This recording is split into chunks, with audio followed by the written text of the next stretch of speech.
पंचायत राज दिवस सरकार अत्यंत दुखदायक शुणु विजु बाबू हेले आद्य प्रवर्तक पंचायत राज व्यवस्था सारा भारत वर्ष द्वितीय पर्याय द्वितीय थर पर से जो मुख्यमंत्री प्रथम थर पर मुख्यमंत्री होते 1961 मसीह से पंचायत राज व्यवस्था को से प्रथम मुख्यमंत्री काल एस्टाब्लिश करथिले एवं ग्रामीण कारीगर मान कार्यक्रम करते ग्रामीण उद्योग मान से देते पंचायत जरिया स्वीकृति एवं 90 मसीह से हेले द्वितीय थर पर मुख्यमंत्री से सी एम्पावरमेंट कले वुमेन मान को 1/3 रिजर्वेशन देले माँ मान को एवं 3 स्तरीय पंचायत राज प्रवर्तन परवर्ती स्तरीतम एवं 24तम संविधान संशोधन आसला जहाँ राजीव गांधी समय होता तेणु ता आगुरी आमर ये कार्यक्रम ओडिशा रे कार्यकारी होता जहाँपाई विजु बाबू पाखु सब प्रकार श्रेय जीव तेणु विजु बाबू सारा भारत वर्ष जो प्रवर्तन आनी एम्पावरमेंट टू द पीपुल लोक हाथ को शासन जो डोरी दबाटा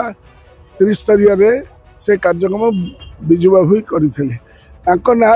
जाति धर्म दलवर्ण निर्विशेष कार्यक्रम चली आसला 95 ରୁ 2000 मसीहा कांग्रेस सरकार था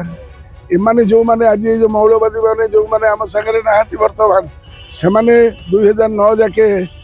नवीन पट्टनायक नेतृत्व आम सरकार थे केबे तो मुह खोली नथिले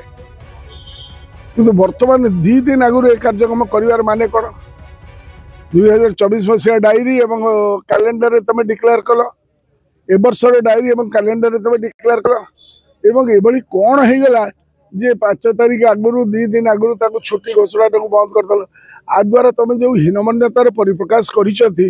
ता केबे ओडिया जाति क्षमा दब नहीं कारण विजु बाबू ओडिया अस्मितार अन्य नाम कहले अत्युक्ति हेनी ओडिया वीरत्व ओडिया स्वाधीनता संग्राम जदि भाग्य डोरी किए धरी गांधीजी सहित जे जेल रही गांधीजी नेतृत्व में जी कि सेकेंड रैंक अरुणा आसफ अली राम मनोहर लोहिया जयप्रकाश नारायण को से सहर को लुचेकिना नहीं पठाऊले जो करवा मरर आंदोलन 1942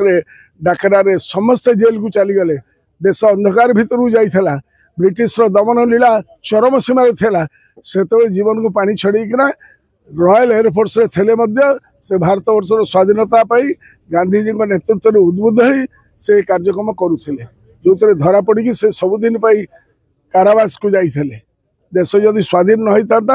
विजु पट्टनायक कौ जेल अखोजा ओलड़ा होना मरी था कि कला पानी था ये व्यक्तित्व जहाँ मर शरीर उपर 3टी देशर जातीय पताका पड़ी गोटे है रशियार गोटे है इंडोनेशियार आ गोटे भारत तिरंगा पताका एमानकर दल आकर जेते नेता अच्छा कौन कंट्रीब्यूशन कौन बलिदान कौन अवदान ना देशर स्वाधीनता संग्राम एमाने बेईमानी करुले पाखे ओडिशा रे बर्तमान कौन से नेतृत्व ना जो नेतृत्व को से देखई पारे विजु पट्टनायक समकक्ष देशर सर्वोच्च सम्मान पाई को व्यक्ति आगामी दिन में जन्म हम